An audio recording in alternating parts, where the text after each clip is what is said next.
teriak nggak bisa, suaraku hilang. Coba dekat ya, ngedekat. Dan makin mereka ngedekat, badan aku jadi sakit dan dekat mereka sakit. Pokok macam ada yang ditarik gitu loh dari badan aku, sakit kali.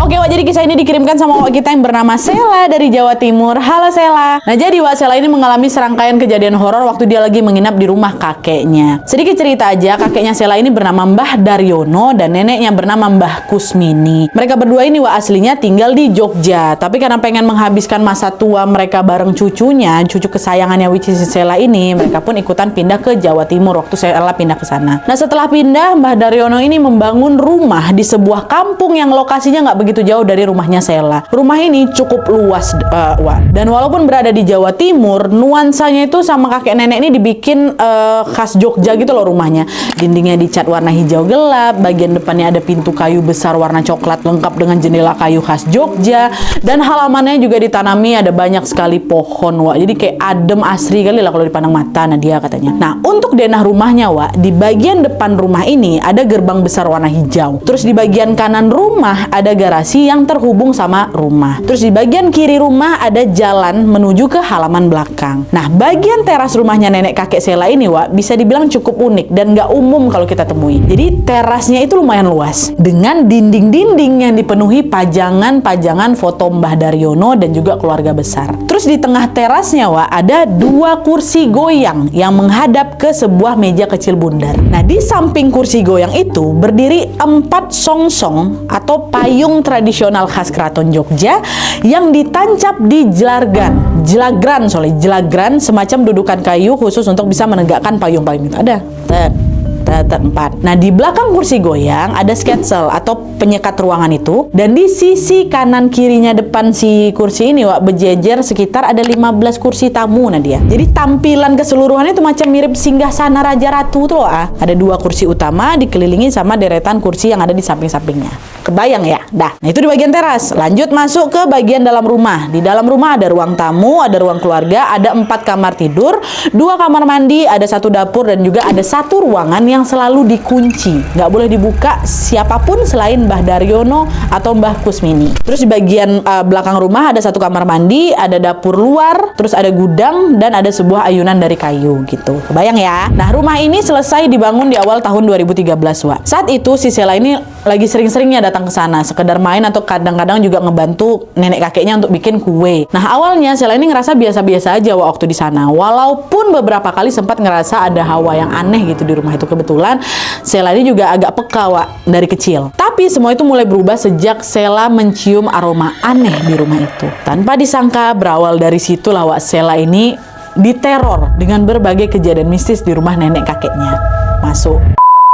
Nah, jadi Wak, di bulan April 2013, Sela masih ingat kali, Sela ini lagi main ke rumah Mbah Daryono sekitar habis maghrib. Nah, waktu nyampe di sana, Sela diajak neneknya untuk bikin kue pisang. Dan mereka pun mulailah kan bikin adonan, nyetak adonan yang di loyang, lalu dipanggang lah ini adonan kue pisang ini ke dalam oven. Biasanya kalau kue udah mateng tuh kan wangi, yang kecium tuh pasti wangi butter atau wangi essence gitu kan, Wak. Tapi waktu dimasukin tuh Nadia, udah agak beberapa menit kami tunggu kan, baunya agak lain. Sela justru nyium aroma kembang mawar yang pekat kali. Kok bau mawar? Dia masukin ke neneknya, "Nek, kok kuenya bau mawar, Nek? Perasaan tadi kita bikin rasa pisang." Nah, denger itu nenek engah juga.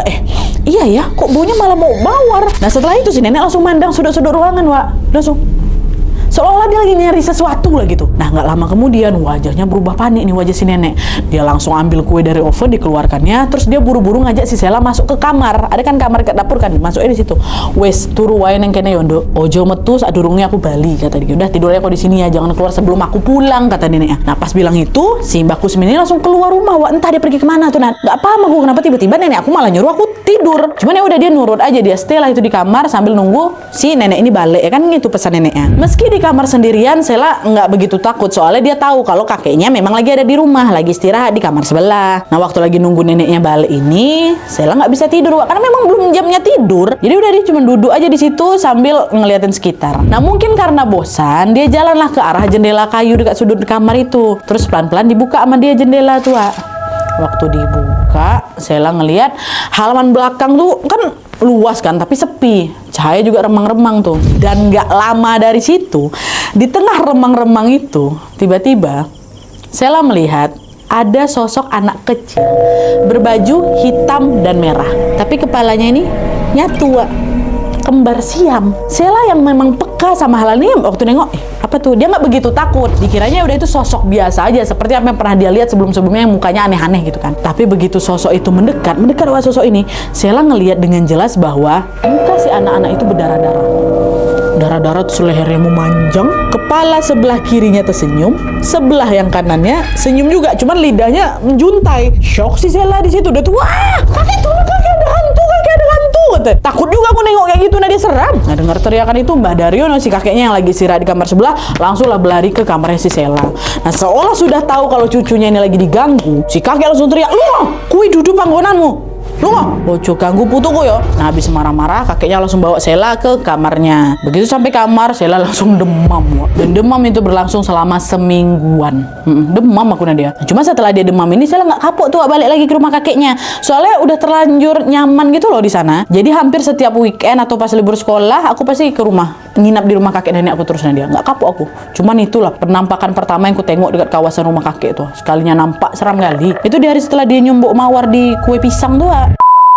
Nah beberapa bulan kemudian Mbah Daryono atau si kakek ini nggak ada angin, nggak ada hujan, tiba-tiba dia mendadak ngabarin ke kita kalau dia pengen menggelar pagelaran wayang di rumahnya. Dia panggil lah itu kelompok seni pewayangan serta juga sama sindennya. Nah di situ banyak warga kampung yang datang tuh, karena memang pada suka nonton wayang kan di situ, termasuk juga si Sheila. Nah jadi setelah dibikin kayak gitu, suasana rumah Mbah Daryono pun jadi rame lah ya kan. Nah karena banyak yang suka, Mbah Daryono pun akhirnya rutin ngadain pagelaran itu setiap bulannya. Dan acara itu selalu diadakan pas tanggal 23. Setiap bulannya selalu tanggal 23 diadakan pagelaran. Kenapa tanggal 23? Karena tanggal itu adalah tanggal di mana rumah Mbah Daryono mulai dibangun. Dipilihlah tanggal 23. Dan hal itu terus berlangsung. Terus tiap bulan hampir 3 tahun lamanya. Nah sayangnya 3 tahun kemudian setelah pertunjukan pertama atau pagelaran pertama, Mbah Daryono ini mulai sakit-sakitan, Wak. Sejak saat itu Mbah Daryono udah nggak pernah lagi manggil kelompok seni pewayangan di rumah. Sedangkan Mbah Kusmi ini juga nggak punya waktu untuk ngadain acara. Selain memang dia harus ngejagain suaminya,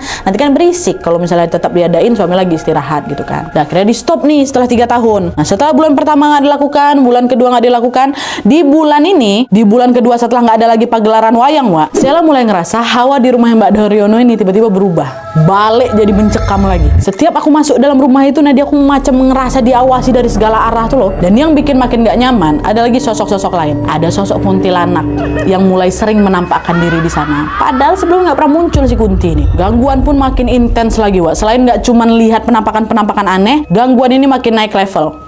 Dimana si Sheila ini nyaris diculik sama salah satu sosok yang ada di sana.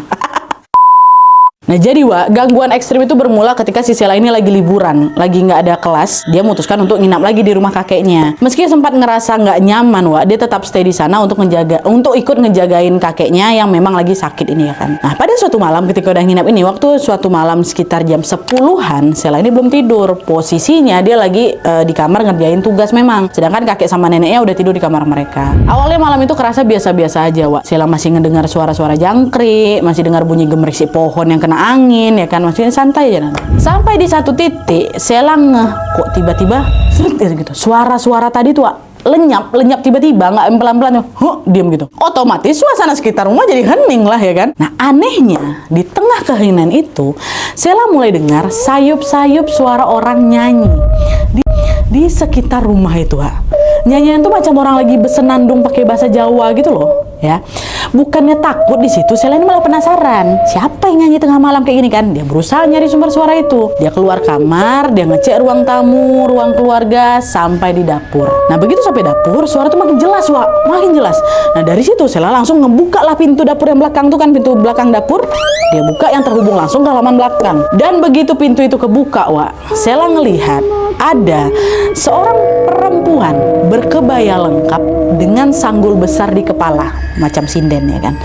Dia lagi duduk bersimpuh di halaman belakang, cuman posisinya membelakangi si Sheila. Dan makin lama suaranya itu makin keras. Suara itu dari si cewek ini, suara makin keras dan nadanya berubah jadi marah-marah. Yang aku ingat dia ngomong kayak gini, Si Raja Lali janji wes kau ucap, Kata dia kayak gitu. Kau jangan lupa janji udah kucap, kata dia kayak gitu. Nah waktu dengar tuh Sela nggak jawab apa-apa nih katamu ya kan, dia cuma perhatiin perempuan tuh di belakang aja.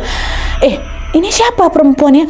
Apa jangan-jangan sinden tamunya kakek ini yang kemarin-kemarin? Tapi ngapa pula dia duduk sendirian di belakang rumah nih? Dia mikir kayak gitu karena kan sebelumnya Mbak Dario memang sering ngundang kelompok pewayangan ke rumah kan, Wak. Siapa tahu mereka datang gara diundang Mbah Kusmini, cuman belum kasih tahu si Sela. Cuman kok dia ada di belakang, ngapain sendirian tengah malam pula ya kan? Ditambah lagi Mbak Dario kan udah lama nggak ngadain pagelaran wayang. Ngapain kok dia datang di belakang? Nah setelah dia ngeh semuanya, Sela langsung tahu kalau oh enggak nih, ini bukan manusia nih ya kan. Nah di saat Sela mikir gitu, perempuan itu tiba-tiba berhenti nyanyi, Wak. Berhenti nyanyi. Lalu dia berdiri dia noleh ke arahnya si Sela. Tapi waktu dia noleh tuh kepalanya yang noleh, Wak, macam burung hantu. Badannya enggak, dia muter kepalanya dulu nah dia, baru badannya ngikut. Senyum dia sama si Sela, Wak. Ngomong, "Ngopo? Kowe arep mlayu? Ojo yondo, aku wis suwe ngenteni kowe." Kata gitu. Wah di situ enggak nih, langsung berlari si Sela masuk dalam kamar kakek-kakeknya, kakek neneknya. Kakek tolong siapa tuh ada di belakang? Kebangunlah nenek kakek ya kan, ceritalah si Sela ini apa yang dilihat di halaman belakang. Nah pas dengar cerita itu Mbah Kusmini langsung nutup pintu kamar. Dia langsung nyuruh Sela tidur di kamarnya. Udah Nduk, nggak apa-apa, udah tenang kamu tidur di sini aja ya malam ini. Biar ada yang ngejagain kamu. Sementara kakek cuman diam aja, Wak. Kakek diam seolah dia tahu sesuatu gitu. Tapi udah setelah si Sela ditenangkan, dia tertidur sampailah besok pagi. Nah, beberapa hari setelah dia melihat sosok sinden itu, ternyata Sela ini makin sering lagi, Wak, ngalamin kejadian horor di situ. Pernah suatu hari, Nadia, aku tuh disuruh jagain Mbah Daryono kan, memang lagi tidur di kamar, soalnya Mbak Kusmini ini mau ada acara di luar. Nah, waktu itu si Sela ini sempat ngeliat, Wak, sebelum keluar, Mbah Kusmini ini atau neneknya ini sempat bikin kopi, ditaruhlah di depan pintu kamar yang selalu terkunci tuh, kan ada tuh satu kamar, ditaruh di situ. Sela nggak ngerti itu ngapa neneknya ngelakuin itu ya kan, tapi yang jelas habis itu neneknya langsung pamit keluar naik sepeda waktu itu. Nah setelah neneknya pergi, Sela langsung masuk ke kamar kakeknya buat ngejagain si Mbah Daryono. Nah waktu itu posisinya udah agak sore-sore gitu, Wak. Udah mulai sore nih, Sela masih ngejagain kakek sendirian. Nah nggak lama kemudian Sela dengar ada suara gaduh, Wak, dari arah luar. Macam suara orang lagi ngegeser-geser pindah-pindahin barang tuh loh di luar kamar. Tapi makin lama suaranya makin ricuh, makin nggak santai. Keganggu lah, kakekku lagi istirahat. Sela keluar kamar lah nih buat nyari sumber suara itu. Dan setelah didengar dengan cermat, Wak, suara itu ternyata berasal dari, bukan dari ruang tamu, bukan dari ruang keluarga, dari garasi yang tergabung sama rumah tuh. Cuman anehnya Nadia, waktu aku mau buka pintu garasi itu, tiba-tiba suara gaduhnya hilang waktu tuh buka pintu, hilang. Kok hilang? Tadi suaranya masih ada di sini. Sela tetap ngecek tuh ke dalam buat mastiin itu kenapa, tadi itu suara apa, takut ada orang nyusup atau suara tikus yang jatuhin barang-barang itu kan. Masuklah itu si Sela ke garasi. Nah waktu begitu masuk, Sela nggak nengok siapa-siapa di situ, nggak ada juga benda yang jatuh, semua barang masih tertata rapi di tempatnya. Cuman Sela ini agak keganggu sama sebuah cermin besar yang ditempel di dinding. Ada tuh cermin besar di situ. Bingkai cermin tuh dibuat dari ukiran kayu gitu loh, dia kacanya kelihatan bening kali. Padahal di garasi itu dari dulu memang aku nggak pernah suka nengok cermin tuh, ngapain cermin ditaruh di garasi ya kan. Cuman waktu itu aku terpaksa hadap-hadapan sama si cermin itu. Nah waktu dia kan hadap-hadapan sama si cermin, Wak, waktu dia lagi ngaca ini nggak sengaja ngaca, Sela ngerasa dia nggak beres di sana karena yang dia lihat pantulan bayangan di cermin tuh beda, Wak. Awalnya Sela masih nggak tuh apa yang bikin bayangan tuh beda kalau tengok gitu kan. Aku nggak suka kali lah cermin, ngapa ditaruh di sini kan. Pertama dia kayak gini-gini, kok ada yang beda ya. Makin dia perhatiin, di situ dia sadar kalau bayangan dia yang ada di cermin itu, Wak, rambutnya panjang kali, menjuntai, panjang kan, panjang rambutnya sampai ke betis tuh mungkin. Rambut aku cuma sebahu, panjang rambut aku di situ. Tapi dia tetap ngomong tuh sama pantulan sama, cuma rambut yang memanjang, rambut yang beda. Pas dilihat lagi ya kan, nah bayangan itu bukan rambutnya yang berubah, wajahnya juga berubah, Wak. Wajahnya masih wajah Sela, tapi tiba-tiba dia, Cahayu, melu aku ya, kue bakal seneng karo aku gitu. Tapi muka aku shock aku di situ karena baru kali itu aku nengok sosok yang menyerupai aku muncul gak cermin depan-depanan pula gitu. Shock sih Sela, Wak, teriak dia kan, dia kabur dari garasi ke arah jalan kampung. Sampai ada ibu-ibu yang nyamperin dia, nenangin dia. Ngapa dek? Bu, saya lagi takut, gitu kata Sela kan. Tadi bawa masuk ke dalam. Itu aku udah lemas kali, Nadia, udah pucat muka aku kan, badanku keringat dingin, tengah-tengah napas aku. Astagfirullahaladzim, apa yang ku tengok? Untungnya nggak lama itu neneknya balik ke rumah, Wak. Ditenangin lagi lah cucunya ya kan. Nah waktu udah tenang, barulah si Sela cerita apa yang dialami di garasi tadi. Nah terus di hari yang sama juga setelah dengar cerita dari cucunya, si Mbah Kusmin ini minta tolong pamannya Sela atau salah satu anaknya ini untuk nutup si cermin cermin itu pakai kain hijau. Terus udah ditutup, pindahin tolong ya Le ke gudang. Nah waktu mindahin cermin itu Sheila kan juga nengok kan, omnya bersihin apa segala macam ditaruh itu. Sheila ikut ke gudang, Wak. Dan untuk pertama kalinya Sheila lihat di gudang itu, di gudang yang ketutup tuh Nat. Ini gudang, Wak, ya, bukan kamar yang sengaja dikunci, itu bukan gudang. Di gudang itu ada banyak kali lukisan kuno, macam ada lukisan perempuan-perempuan Jawa gitu loh Nadia. Ada juga gamelan. Ada lemari kaca yang isinya kertas usang warna udah coklat-coklat tuh semua Nat. Aku sempat nanya juga ke nenekku kan, itu apa tuh? Kenapa banyak kali barang-barang di situ, Nek? Gitu kan. Aku ini bilang, kakekmu ini memang suka ngoleksi benda-benda antik, Nak, kata kayak gitu. Nah di situ udah aku ngangguk-ngangguk aja Nadia kan. Cuman kan kalau memang ngoleksi ngapa nggak taruh di luar, itu di gudang loh. Coba udah aku nggak banyak tanya, aku masih lemah sama kejadian pantulan cermin tadi. Yang jelas koleksi benda yang tersimpan di gudang itu nambah satu lagi, which is tadi itulah cermin ukuran besar yang tadi aku tengok tuh, ditaruhlah dalam si gudang itu.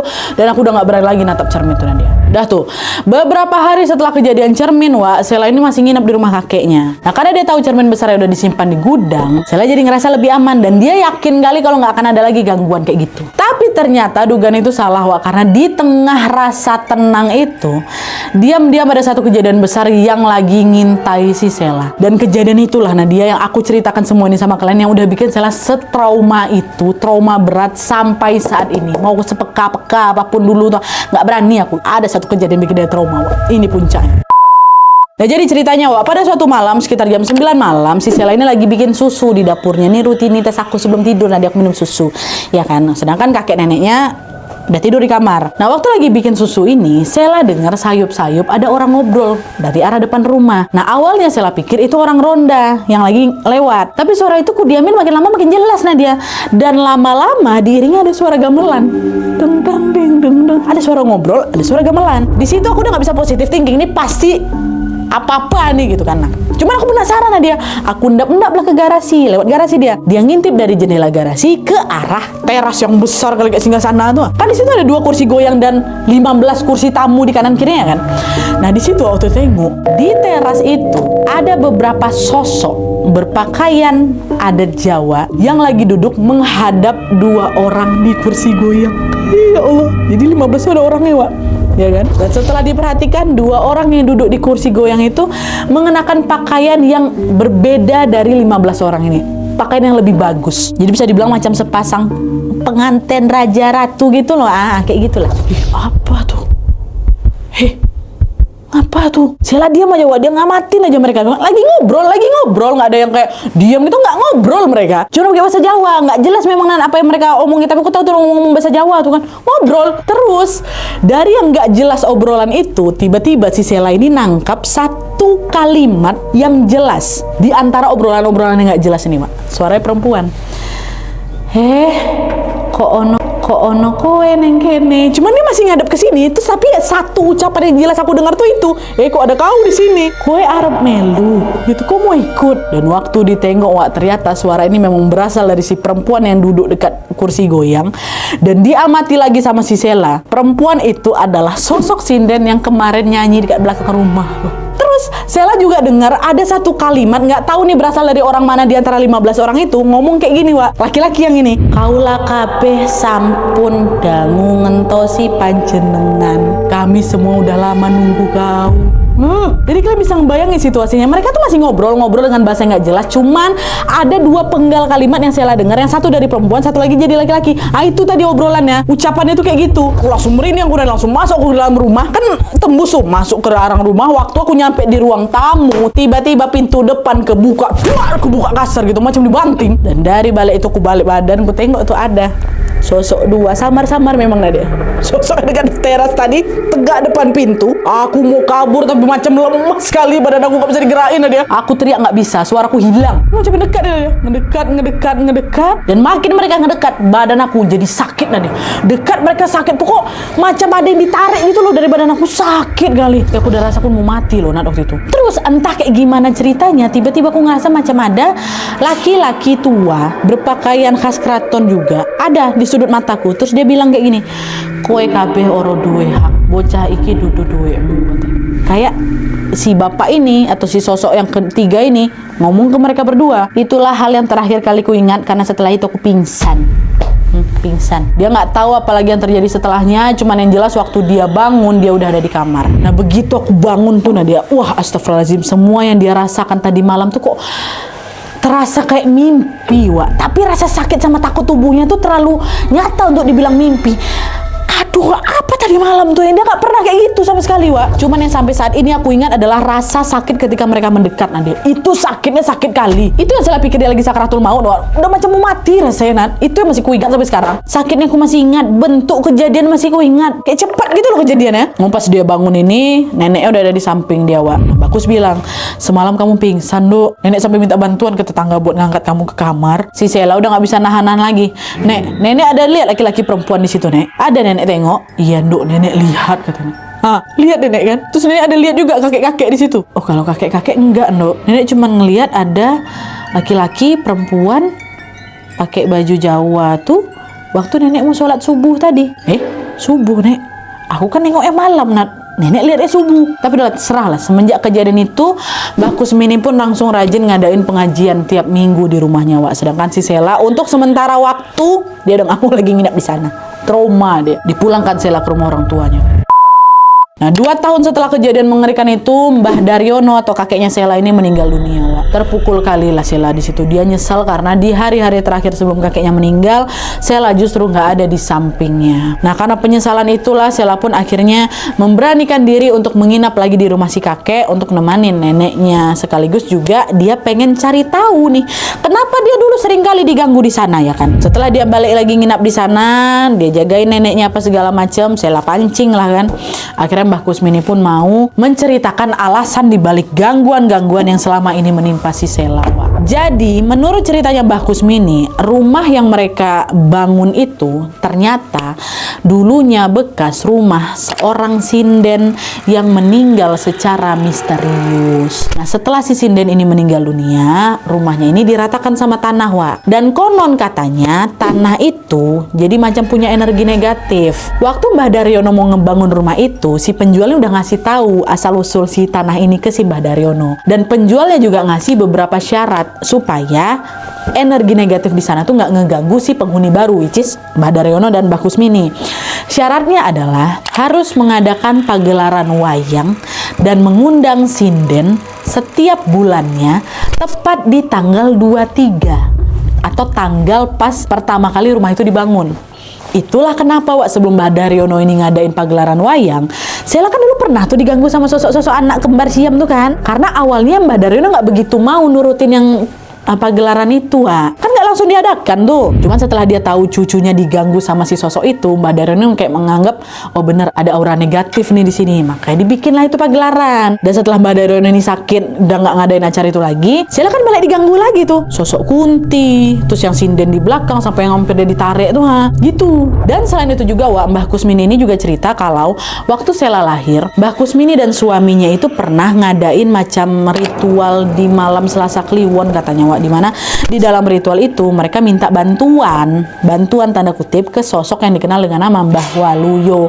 Untuk apa? Untuk ngejagain si Sela. Jadi semacam kodam gitu, Wak. Mereka ngelakuin itu untuk biar cucu kesayangannya dijaga dari gangguan-gangguan makhluk jahat yang ada di sana gitu loh. Dan ternyata sosok penjaga itulah yang nyelamatin si Sela waktu dia mau diculik sama sosok perempuan 2 pasangan itu loh, Wak. Yang kakek-kakek baju adat keraton tuh kata dia, yang di sudut mata dia tengok. Itu dialah kemungkinan Mbah Waluyo itu, Wak. Dan usut punya usut, Sela juga jadi tahu kalau kopi yang selama ini sering dibikin sama Mbah Kus yang dia taruh di depan kamar yang selalu dikunci itu ternyata untuk yang Mbah Waluyo itu. Jadi Sela menduga kalau di kamar itu sepertinya ditaruh sesembahan untuk Mbah Waluyo gitu loh, Wak. Meski begitu, sampai Mbah Kusmini meninggal pun, nenek meninggal pun nggak pernah ada yang berani buka kamar itu. Terus soal teras rumah yang didesain kayak ruang pertemuan orang-orang itu alasannya apa, Nadia? Nah, kata Sela waktu itu dia juga nanya ke neneknya, Wak. Dan nenek bilang juga dia nggak tahu pasti karena itu adalah permintaannya si kakek. Sama seperti Sela, nenek ini juga punya feeling yang kuat sepertinya teras itu didesain sedemikian rupa pasti ada kaitannya dengan makhluk gaib yang entah ada di rumah itu atau memang request dari Mbah Waluyo. Nggak ada yang tahu, cuman kakek bilang bangun kayak gini kan agak nggak umum kan, Wak, dilakukan kayak gitu tuh, Nah itu. Dan sejak saat itu juga Sela udah nggak pernah lagi nginap di rumah itu cuma sesekali aja didatangkan ke sana untuk dibersihkan. Di sisa hidupnya Mbah Kusmini yang jadi dibawa ke rumah anak-anaknya dia gitu loh, Wak. Jadi rumah tuh sengaja kayak dikosongin tuh loh, nggak ada yang mau nempatin. Dan demi keselamatannya Sheila juga, pihak keluarga akhirnya memutuskan untuk menutup mata batinku Nadia, katanya. Aku udah nggak bisa lagi nengok yang kayak gitu. Cuman itulah kenangan soal hal-hal horor yang sangat ku ingat sampai saat ini. Oke, jadi itu tadi pengalaman horor yang dialami sama Sheila. Dari yang awalnya cuman main aja ke rumah nenek kakeknya, kan tiba-tiba dihantui dengan berbagai kejadian mistis yang ada di situ. Padahal Sheila ini anaknya baik-baik aja loh, Wak, kata dia. Aku nggak pernah usil lah dia, aku nggak pernah gangguin penunggu di sana, nggak pernah aku tantang-tantang juga di sana. Coba karena memang rumahnya aja yang horor, Wak, dan mungkin juga berkaitan sama hobi kakeknya yang suka koleksi barang-barang antik dan juga pernah melakukan sebuah ritual waktu si Sheila ini lahir. Jadi penunggu rumah itu juga ikut ngeganggu si Sheila gitu. Tapi alhamdulillahnya Sheila bisa selamat dari teror itu dan kini sudah bahagia menjalani hidupnya di Cina, Wak. Dia kuliah di Cina sekarang. Dan memang benar apa yang dibilang sama Sheila, Wak, bahwa dimanapun kita berada pasti tempat itu ada penunggunya. Tapi selagi kita tidak mengganggu mereka, insya Allah kita juga nggak akan diganggu sama mereka, ya. Semoga kita selalu dihindarkan dari hal-hal yang tidak kita inginkan. Dalam kita hidupnya berdampingan aja, nggak usah kau keluarin baumu, nggak usah kau kasih sekelebat, apalagi nggak usah kau liatin wujudmu depanku, udah gitu aja.